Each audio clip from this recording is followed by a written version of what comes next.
நந்தனம் அரசு கலைக்கல்லூரியில் இளம்பெண் பாலியல் வன்கொடுமை செய்யப்பட்ட விவகாரத்தில் நந்தனம் கலைக்கல்லூரி கேட் கீப்பர் டிஸ்மிஸ் செய்யப்பட்டுள்ளார். அது தொடர்பான அண்மை செய்தியை பார்த்து வருகிறோம்.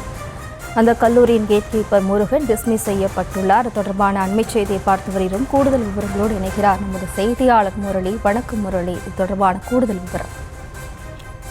நந்தனம் அரசு கலைக்கல்லூரியில் இளம்பெண் பாலியல் வன்கொடுமை செய்த விவகாரத்தில் திமுக பிரமுகர் உட்பட 3 பேரை போலீசார் கைது செய்து சிறையில் அடைத்திருக்கிறார்கள். இந்த நிலையில் இந்த விவகாரம் தொடர்பாக கல்லூரியுடைய வாட்ச்மேன் ஹயாத் மற்றும் கல்லூரியினுடைய கேட் கீப்பர் முருகன் ஆகிய 2 பேரை தற்காலிகமாக பணியிடம் நீக்கம் செய்து கல்லூரி நிர்வாகம் உத்தரவு பிறப்பித்திருக்கிறது. நேற்றைய முன்தினம் சைதாப்பேட்டை காவல் நிலையத்தில் இளம்பெண் பாலியல் வன்கொடுமை செய்யப்பட்டதாக புகார் ஒன்று அளிக்கப்பட்டது. இந்த புகாரின் அடிப்படையில் நந்தனம் கல்லூரியில் இருக்கக்கூடிய டி மாஸ்டர் முதலில் கைது செய்யப்படுகிறார். அவரிடம் மேற்கொள்ளப்பட்ட விசாரணையில் கேண்டீன் உரிமையாளர் செல்வம், அதே போன்று அவருடைய நண்பர் கார்த்திக் ஆகியோர் ஒன்றாக சேர்ந்து கூட்டு பாலியல் வன்கொடுமை செய்யப்பட்டது உறுதி செய்யப்பட்டது.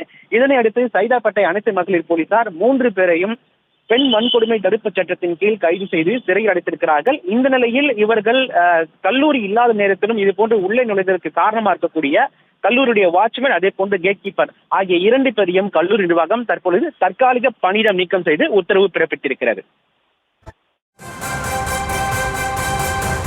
விவரங்களுக்கு நன்றி முரளி.